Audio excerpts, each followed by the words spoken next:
Be there in just a sec. The removable disk, date modified. There we go. And it's just pulling up a little bit, and it should be there in a sec.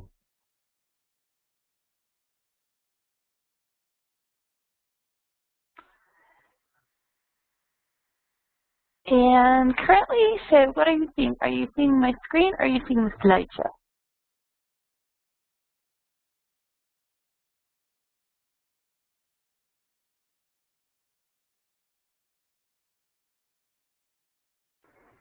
Okay. We're seeing your slideshow there. Excellent. Okay, and you're seeing the first screen now or still the slideshow? The first slide or the slideshow? First one, information transmedia fluency title slide. Okay, so what we're going to be talking about, our title was T for Transmedia, and really where that came from was just this year at the Kuntz Foundation, they're actually the people who came up with Sesame Street. They came up with this 64-page white paper, and they talked about T is for transmedia. So really what we're going to be looking at is what is transmedia, and here, what is information and transmedia fluency.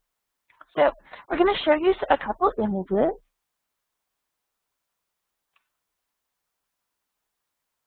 And now the second one. And now maybe a different way you could be getting it. No, only kidding. This is just for effect. Basically, what we just showed you was the definition of transmedia. And that first one that we pulled up was a QR code. And a QR code is basically a binary code that a smartphone can go up, and as long as it has a barcode reader, it can go ahead and it can read exactly what it's saying. And that second slide that we showed you, back to here, that's in Portuguese. It says the same thing. But the thing about it is, what we're looking at today with transmedia and information and technology fluency, we're really looking at, can you take whatever form you're getting that information, and can you understand it? And can you look for more information?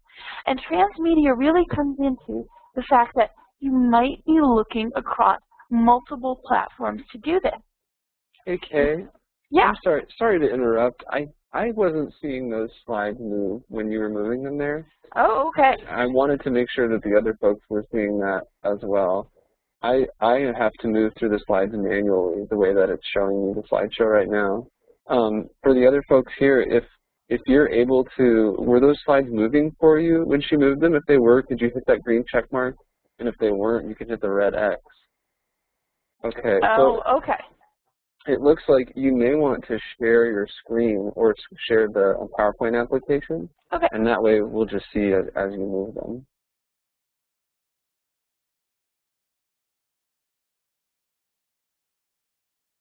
Okay, so yeah, we'll start from perfect. the beginning. Thank okay, you, guys, Kay. you missed my whole transition. This is awful. Okay. So we're talking transmedia. The first thing that you had no clue that I was talking about, and which was spectacular and well paid, was this. Okay. Then in the next slide we showed you was this one. And then just for a little bit of fun, we went and we showed you this one. But all the slides we showed really were about this. It was the definition of what transmedia is. So it doesn't really matter which one you were looking at. If you were looking at this QR code one, or if you were looking for it in Portuguese, or maybe even receiving it this way. What the topic is today is transmedia and the ability to follow the flow of stories and information across multiple modalities. Meaning there's lots of different ways you can get the same story, and there's lots of different ways that your students might be able to. You might have them possibly running around up and down the hallway or going to an art museum. The art museum, a lot of these are doing it these days. They might be using something like QR codes so that when you go up to a painting, you pull out your smartphone, you scan it, and you get an extra bit of information. Or, you know, your students might have to look for something that's happening in a newspaper that isn't exactly an English newspaper. They might have to look up something and figure it out there. Or you might even go to even more drastic means. It all kind of depends. But transmedia really is how many places do you either send your students out to go find information? Are they fluent in whatever platform you're sending them to? And can they come and then can they bring it back? And these are just some of the examples here. And it could be anything from the internet. They might have to, if you're teaching music, they might have to go and their information fluency might deal very much with audio files. It might be something on television, film, games, some kind of emergent technology. And when we say transmedia, we are in no way, shape, or form leaving out print. There is a lot of places where print is the only way students will get information. And quite honestly, depending on what library they might be using, for example, if they're using a library like the college I'm from, Front Range Community College, is associated with a public library, a city library, so there's lots of databases that we don't have because they'd be too expensive if the whole city of Westminster, you know, had access to it if you have to pay per head. So instead, we still have some paper periodicals that our students have to walk down to the library to get just because we currently can't afford to do that. And one of them is the New England Journal of Medicine is one example of that. So a lot of times when it comes to transmedia and what your students might be looking for, it might be situational. It's not that the New England Journal of Medicine isn't online. It's just that students at our college doesn't have that access. So our students, unless they get access elsewhere, are not going to be able to have electronic access to it. Now, the reason that we're even looking at transmedia, this is actually an initiative at Front Range Community College, where we're looking at student learning objectives and what are the basic competencies that we want our students to have when they leave our college. And one of these SLOs, student learning objectives, that we're working on is information and transmedia fluency. And this is the definition. It's being able to go somewhere, organize, analyze, apply information across multiple modalities. And it values critical inquiry to engage with knowledge and ethical practice of a discipline or a chosen profession. And the way that this is stated, this is very broad, and it does reach a lot of things. For example, the information reflectively locate, organize, and analyze. If you think about that, think about your students these days using social media and how much social media they're using. Are they getting their information from Facebook? Have they set up an RSS feed so that they're getting it through their email? Are they getting information off Twitter? And depending on what kind of assignments you give them, where are they getting all of this? And can they go from one platform to the next platform? And for me, when social media really made a difference for finding out information, it was actually the protests in Iran. I don't know if anybody remembers them a couple of years ago. I happened to be up late. I saw something coming over on the Twitter feed. In fact, I saw a lot of things coming over on Twitter. And then I turned on the TV because I was up late, wasn't going to bed right away, and I said, oh, I'll have CNN or something else in the background, and I'll just follow this story. Well, what happened is CNN didn't pull it up. It didn't bring it up. So for me, that's starting to see examples how you get information. Another example of how we're having students look for different information is I'm working with a microbiology class right now. The microbiology class, we've set up a site so students get a Twitter feed from the Center for Disease Control. Well, we just happen to be lucky enough that during the semester, the director of the CDC decided to go on Twitter and have what's called a tweet chat. And so that's basically an hour where he goes on Twitter with a certain hashtag, and with that hashtag, people can ask him questions and he gives out information. this was a new modality for our microbiology students, but it totally played into us having them search the web and knowing the legitimate places to go to find out information when it came to diseases and outbreaks. Now, when we were working on this definition, we looked at these two different, information literacy and technology fluency. And we kind of have been working putting these together. Information literacy, this is what you will usually see. Usually the library associations, this is a term that they'll usually use, finding and working with information. And there's a lot of different definitions out there on this. We started looking at technology, really transmedia fluency, where you can use technology to locate and to manipulate information. So when we started looking at this, we came across a lot of challenges. First of all, definition of what is information and technology literacy. And we tried to, and we really tried to get on target, but you know, sometimes we had some problems. So what we did was we then took it to our academics. Okay, so we took it to our faculty at Front Range. We had a small task force looking at this definition, and the people in the task force took it back to their disciplines and asked the faculty and instructors in their discipline to help us come up with what the challenges are, what they were currently doing, and even helping us with the definition.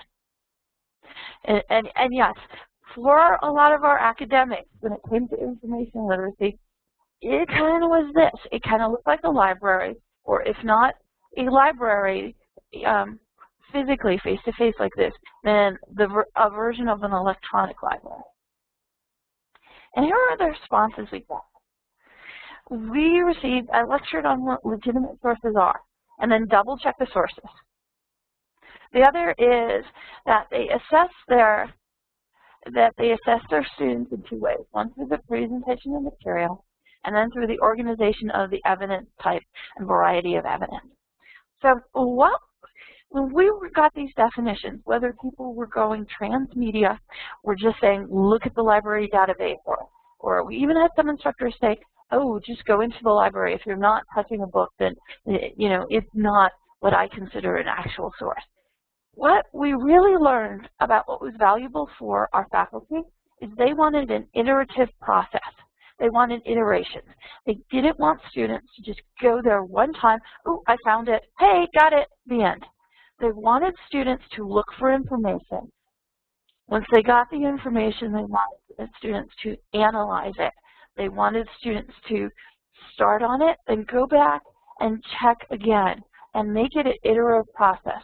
So when we started coming up with our definitions of information and transmedia fluency, we really started to put the iterative in there, that you just don't go to the source one time, that you may have to look again, analyze, ask questions, and go back, and you might have to find many additional sources. So after several meetings, no, we look nothing like this, by the way. Okay. Here was, we went and got more feedback, and here's some of the things that we also got. That a lot of our faculty found that they didn't have enough time, or didn't think they had enough time to incorporate information literacy and the core curriculum. The next one was that students don't care about good research, and Googling is the easy way out. And then that they didn't feel that there was a clear definition of what students should be capable of doing and what instructors should be teaching.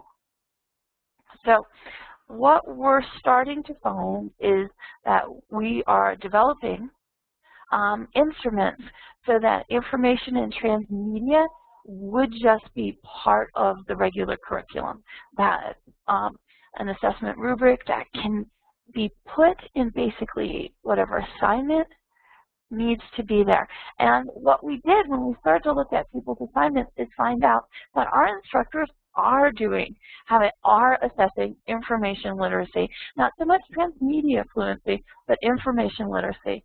They are doing that in a lot of their assignments. So As a group, we started to talk about what will our students look like in the future, and what exactly do our students need to know to be employees or entrepreneurs for the future. What exactly are they going to have the same library-based information searches that a lot of our faculty did when they were doing their graduate degree? Well, we didn't think so. We thought a lot about this. And I don't know about some of you, but for me, even if I happen to be at a conference or maybe on vacation, I am usually pulling up some type of electronic device to work. And most of the people I know, even outside of education, are checking cell phones at times other than 9 through 5. And this nomad, it seems like we were going a bit beyond knowledge workers, a bit beyond being expected just to work at our physical workplace, but also having to work in areas past that. And this, while this isn't so much the future yet, I think this is actually the present, because I think this could be a lot of people's backyard. That you got to get away from the physical space, but you still need to go ahead and set up and do what it is that you need to do.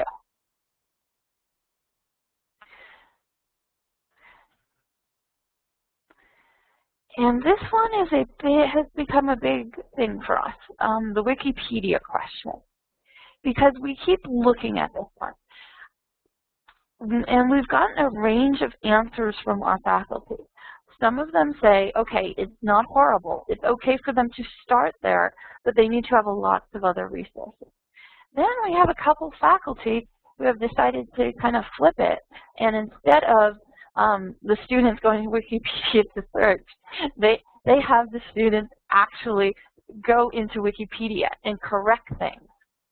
And if you think it's an easy process, it's not quite as easy as Stephen Colbert makes it out to be. If you have never put comments in Wikipedia again, you can have a 24 to 40 hour wait before they'll go ahead and they'll accept your comments.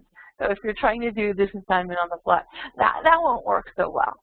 But we spent a lot of time when our task force was looking at information and transmedia fluency, looking at Wikipedia and looking at wikis in general. Looking at wikis to see, is this a way to train our students to go in and look at information, see if it's accurate, make comments, and make corrections. So for us, when it came to transmedia, Wikipedia and wikis in general were just a question of, this is a skill maybe we want our students to have. We want our students to know what Wikipedia is, know what wikis are, and be able to evaluate whether or not they're useful. And the Google. The thing when it came to information and transmedia fluency and Google, a couple things. We want our students to know exactly what they're getting. And I can tell you, I was in a class, and we had an older student, and this was a student who is not fluent in technology whatsoever. We ended up having to teach him how to Google. So he could just do some of the basic searches that the other students were doing. And it was very interesting because we didn't have time in the class to do that. Because for someone to sit down, we actually took him down to the tutoring center, made an appointment with one of the computer tutors, and we actually had him go there to learn the technology part of it, and then meet for office hours to work on what is considered credible and what is not credible. It was very interesting to have a student who just in general terms wasn't using Google as a rule of thumb, search engine, but who actually had to explain the affordances and constraints to it.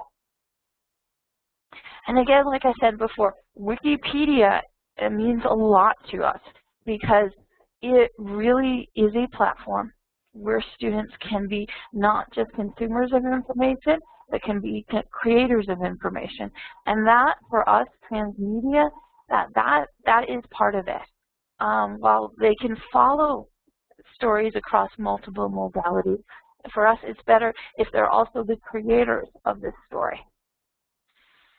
So, to go further onto our technology and information transmedia fluency. This is a question I'd ask of the people who are here, and I know this is a little different than what we did at the conference, so I don't know that we'll have a lot of discussion, but if anybody wants to, can you tell us, where do you find information?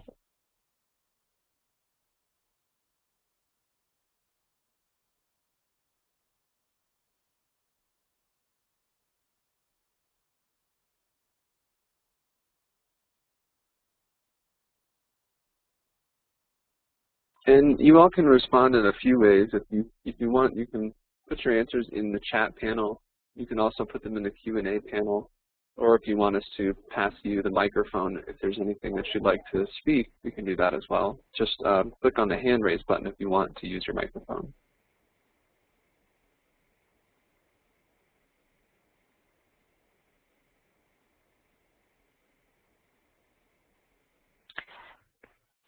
Because I can tell you where I find information. I'm an instructional designer for online learning. My information usually does not come from peer-reviewed journals. The information that I need usually comes from my having to do electronic searches. It means me going into blog forums. It means me putting something out on Twitter, asking if anyone knows how to do this. It also ends up me picking up the phone and asking a colleague if they know how to do something. It also means me sending an IM message to a colleague to see if they had done anything like that. So, I mean, in the kind of position that I have, I can tell you this week, some of the strange searches I had to do is I had to figure out whether a blog was Bulgarian or Russian. And I did not know either Bulgarian or Russian. So it ended up me identifying that it actually was Cyrillic. Then, and then calling up a friend who happens to speak Russian, my having to send it to her take a look at this to easily tell me this, and so that I could define whether or not that this blog was Bulgarian or Russian. And the funny thing about it was, you know, I didn't have enough knowledge to be able to pick out the difference. To me, Russian and Bulgarian writing looks just about the same. So,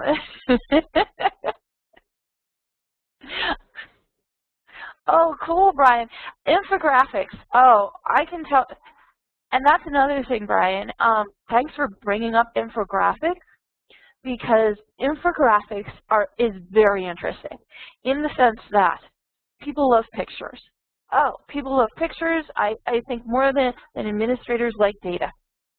And with infographics, they transmit to us very quickly, in a short amount of time, great amounts of information.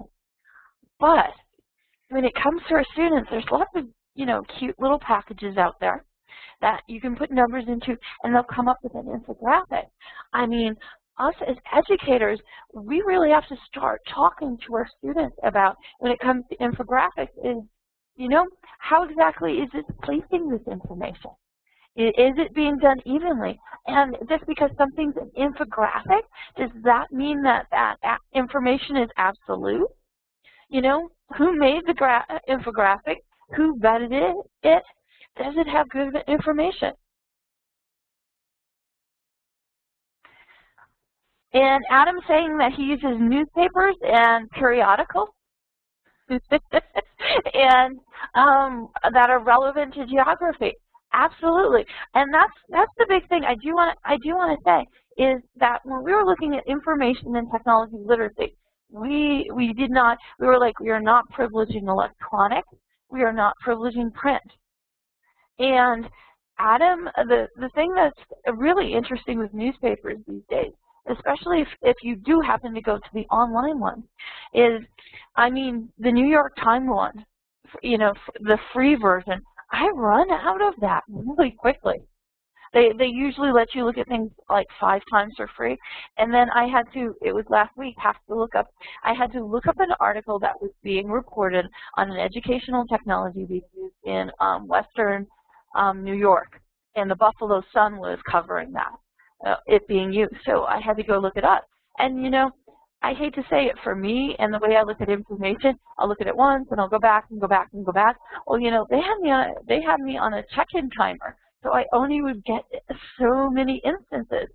And I mean, if it's for our students and our students are doing say a semester or a month-long project, if those counters show up and say you have to purchase it now, is that going to stop them from looking? Oh, okay. Well, I have a really and to start with Google Scholar and use Snowball. Yeah, absolutely. For me, my college is pretty good, and I'll usually go to, if I think it's got to be scholarly, I'll go to Abesto, and I'll use that database to start, or I'll use the public ERIC, which both of those, you know, are good for education and educational technology. But I mean, the thing about it is, especially you, the two of you, and something we're trying to emphasize is that within the community of practice, so geography is going to have very specific periodicals that work for them. And they'll have a certain way of doing things. And I'm sure there's certain websites that are considered accurate and some that aren't. And I'm even sure that there might be a lecture on YouTube that might work for your students if they were doing research in your classes. And the thing about this information and technology literacy is also teaching our students how to go and cite those things if we use them. I recently taught an online instructor course, and we went through, you know, the Purdue OWL to see how things could be, how every bit of social media could be cited. And quite honestly, the Purdue, you know, APA, that's what I use in my field education, American Psychology Association, we use APA. APA had caught up. APA tells you how to cite a tweet. It tells you how to cite a blog. It tells you how to cite, you know, YouTube, which is basically a video. But the thing of it is, we had some instructors in our online certification who said, oh, I would never let my students cite Twitter for anything. And I'm kind of like, well, you know, that microbiology class that was part of the town hall with the director of the CDC, I don't know how they're going to get better information than that. So when it comes to it, it really is looking at what your students could be going.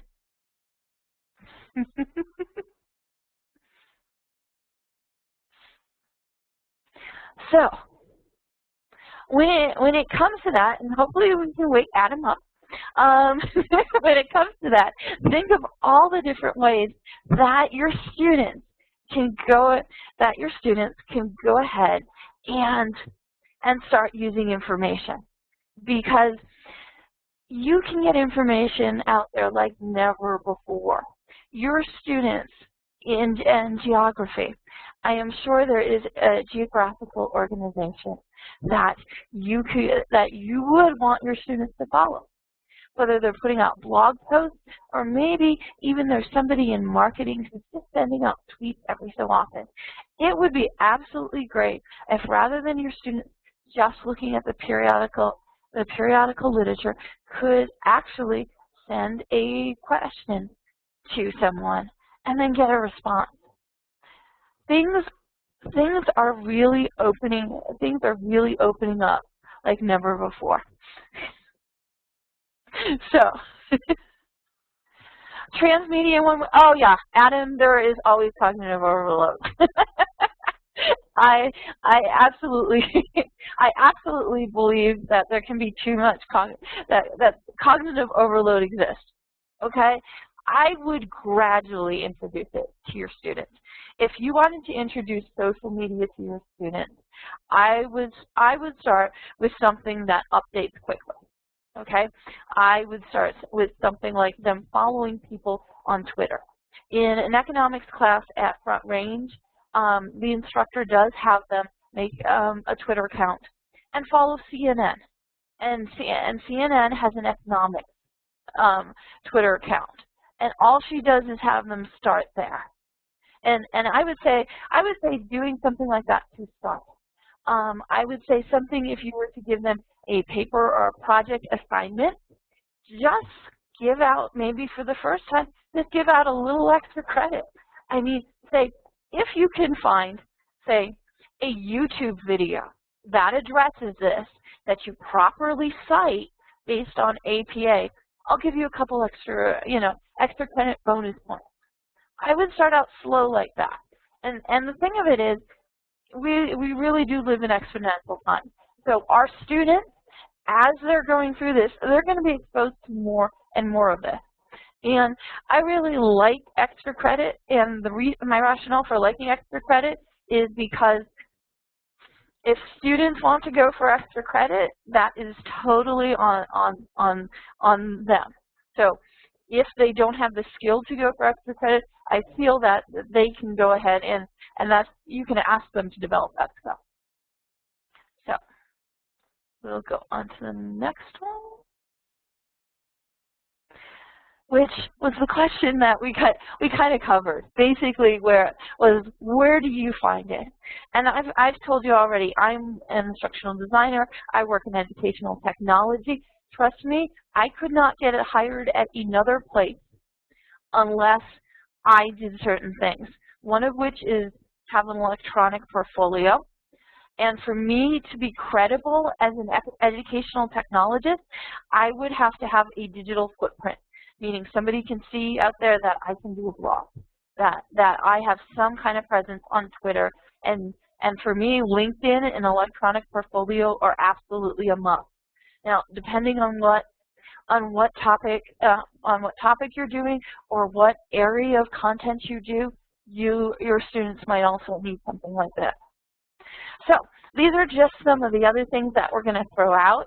These actually came out with the T for Transmedia, and some of these are play. The ability to experiment with one's surroundings and as a form of problem solving. So thinking about not just going to that one source, but how about this source? Nope, let's try this one. Hey, there's nothing here good in the periodicals that specifically addressing what I want to talk about. Maybe I'll go to YouTube and let me put this in the YouTube search. Okay, that didn't work out. Let me see what's next. Multitasking, ability to scan one's environment and shift focus as needed to the salient ideas. This is your students. Your students, a lot of your students are not only on the computer screen, but have their smart devices right next to them. It's the ability for them to look at one thing there and then possibly pull up their smartphone that's right next to them and look up something else. The entertainment field is actually looking at this. They call it the second screen, and are actually looking at ways how to monetize things like this. The way the entertainment companies are doing it, the most recent that I've seen is playing of like the Little Mermaid for kids in a movie theater, and where they also suggest kids bring an iPad along too, so that you can sing along with the words and sing along with the song for like a Little Mermaid thing. With video games, if any of your kids or anybody you know plays Minecraft, a lot of times they will play Minecraft and have a second screen up with either an iPad or possibly a smartphone, and they will be playing a Minecraft video that shows them how to do what they're trying to do in the sandbox game Minecraft. Judgment. This for us, it was really huge that we looked at that. the ability to evaluate the reliability and credibility of different information coming from different sources. This is things like the difference between, and I'm not making a judgment here, I'm just saying that they're different, what you might see at on Fox News versus MSNBC. Being able to look at biases, being able to look at where the reporting's coming from, who's doing this. Is this a peer-reviewed journal? Is this open source? Is this an open source journal? Does this make a difference? Creation, this is something we also thought was really important, not only following the flow of media, but what can you also do to add to this? Can you do video? Can you do blogging? Can you put something out on Twitter that's valuable to the community who's looking at? Then we also looked at curation, the ability to store, catalog, and display information for future use. There is so much going on in social media. Where are you going to put your thing? Where are you going to put your project when you're done with it? Well, if you go to that fantastic tweet chat with the CDC, did you happen to cut and paste it so that then you can write up a paragraph that really synthesizes everything that happened there along with what you're studying in your microbiology class? And this is what we really see it as, confronting the challenges of the participatory culture. The thing of it is, we no longer necessarily get our news from the newspaper that follows a specific process and will follow a specific process if they get it wrong. Not everything we're getting these days are from peer-reviewed journals. Open source journals are out there. There's a lot of good things happening there, but it looks very different. What's the difference between something being tweeted out by somebody impersonating a celebrity versus, say, that celebrity tweeting it out? Things about, since there's so much access for people to make the story now, how do you make sure that you're getting the credible information? Where are you getting it from? And can you figure out the technology that goes with it? So, our big dilemma was, how are we going to assess this transmedia? And that's what we're really in the process of. How do we look at this? How can we tell whether or not our students are going across multiple modalities? How are we going to put this into assignments? And this is the process that we've been working on. So, like I said before, at Front Range, we're looking at student learning objectives. So, with our student learning objectives, and we're calling them SLOs, I'm sure it'll change, we're looking at having a ranking system for students. So, if we give them a project where they should be going across multiple modalities, looking and analyzing the information, going back, looking at it a second time, looking for more sources, that we are going to have a rubric that we will be using for 3 to 0. We're also looking for we're in the process, we have the template, a repository for the assignment so that our faculty will be able to pull up the assignment. So for our learning objectives, we're looking at having these 4, 0, 1, 2, and 3. Novice, developing, proficient, and exemplary. And the students will also see these. So that's really why we put the novice and developing, so that the students see a benchmark and see how they can go ahead and they can progress. Our ideal, of course, would be students would be exemplary by the time that they graduate out of the community college system, but proficient is good too. And exemplary might even be something for the 4 years. So, these are just some of our notes and the process we're going through.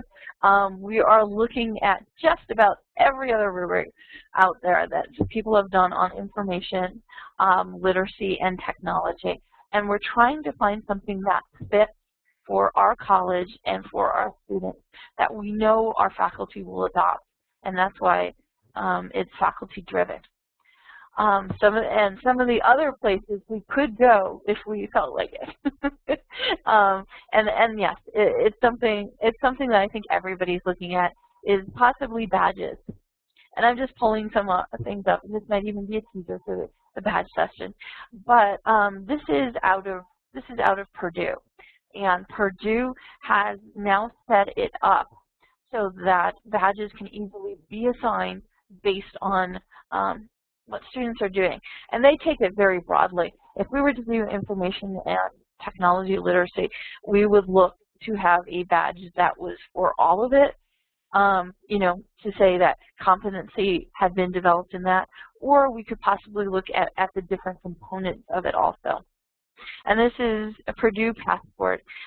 Purdue kind of has a educational incubator, and this is one of the things that you can sign up for. I did sign up for it. I had to wait a good number of months to get into it. Hopefully I will be able to be using this in some courses in the spring semester. Badges will be more like rewards at the very beginning for us though.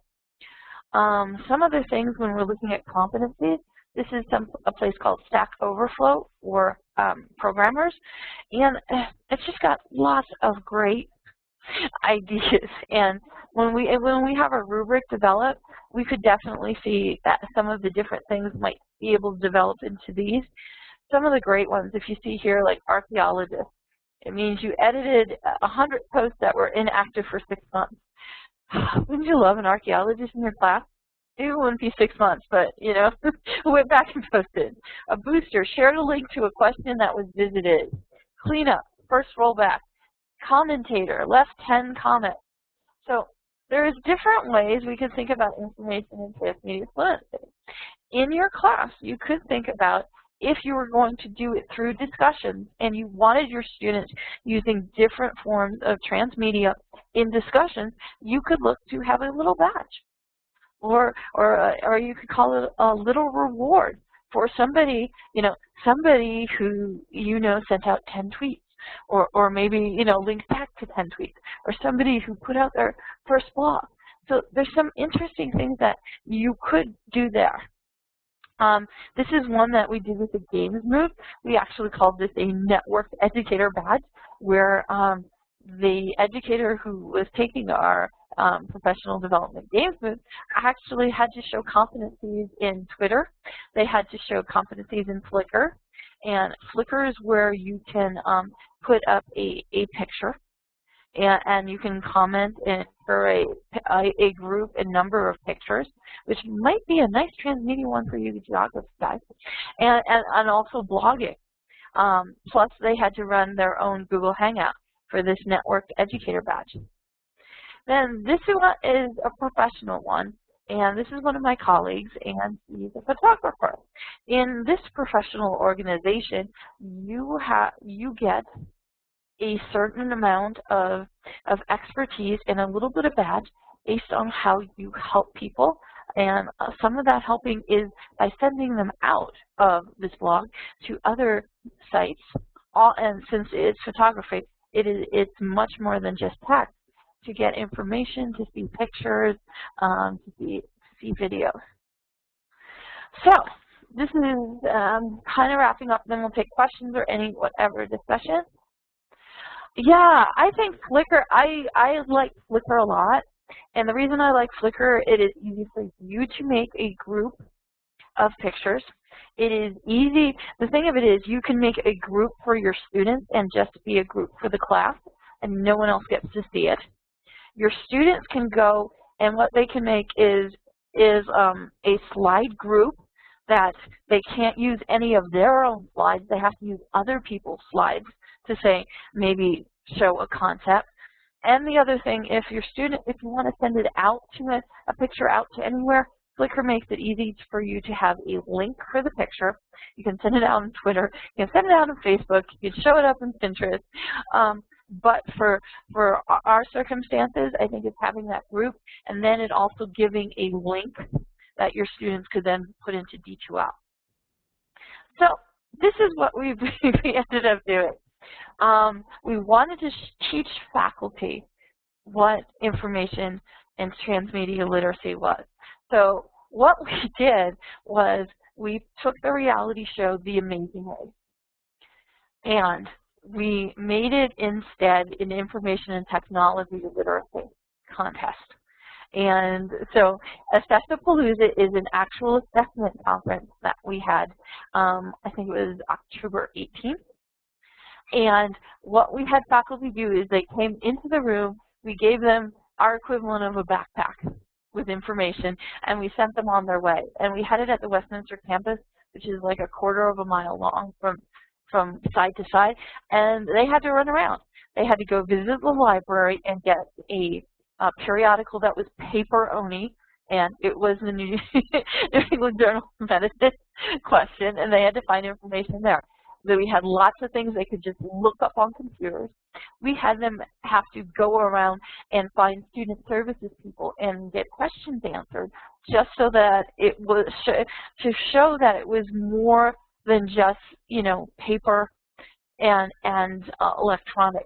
That sometimes you have to pick up a phone, sometimes you have to walk down the hallway. And this part of it was really informed by our organizational partners, the advisory board that we have for the college, who had a certain idea of information and technology literacy, meaning that you can walk down the hallway to talk to that person. And you know, when getting the information would be more efficient to do that than sending an email and having to send follow-up emails and follow-up emails. So our business partners thought it was important. So our first professional development was running The Amazing Race.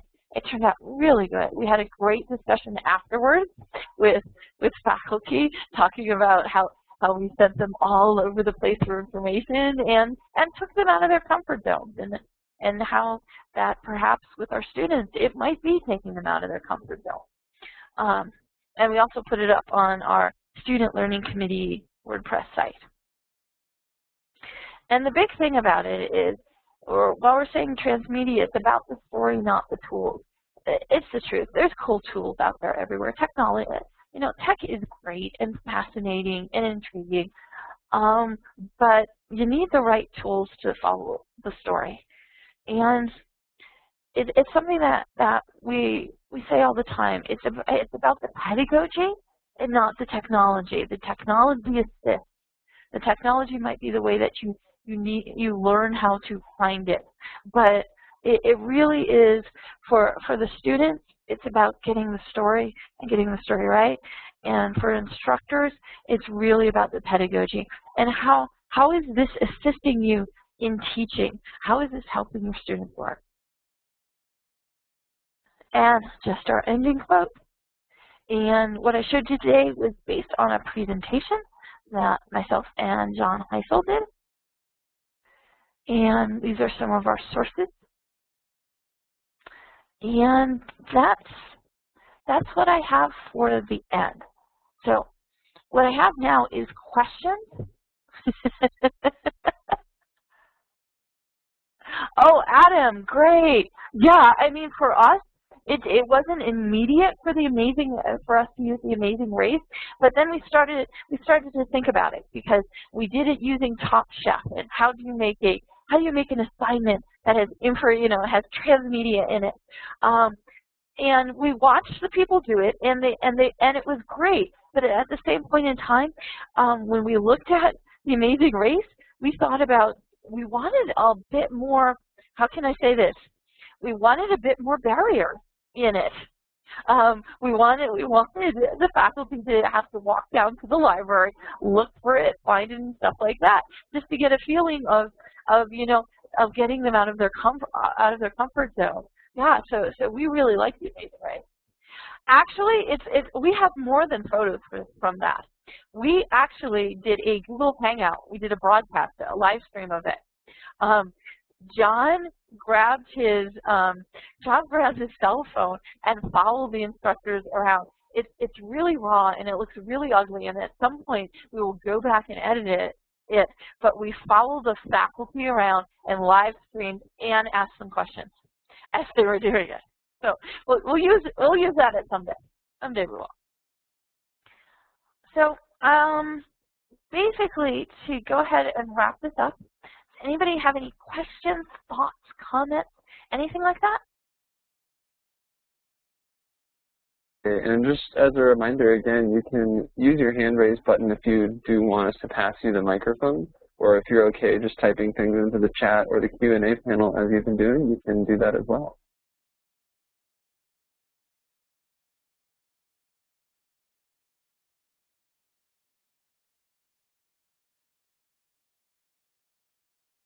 If not, And that's okay. no, that's perfectly fine. And you know, contact me at Front Range if you want to chat or brainstorm or anything like that. If things go the way that it's planned, this is a topic that we are going to be working on for a couple of years. That's great, and thanks so much, Adam and Brian, for being such an engaging audience. Even though we were kind of small today, we appreciate you being here. And thanks again to Kay. That was really interesting stuff. We really appreciate you coming back and doing that again for us. Well, thank you guys very much, and see you guys online. Bye-bye. Okay. And just as a reminder to you guys as well, that was recorded, so we will be having that on our webinar archive by early next week. So if you want to go back and review any of that, you can do it at any time.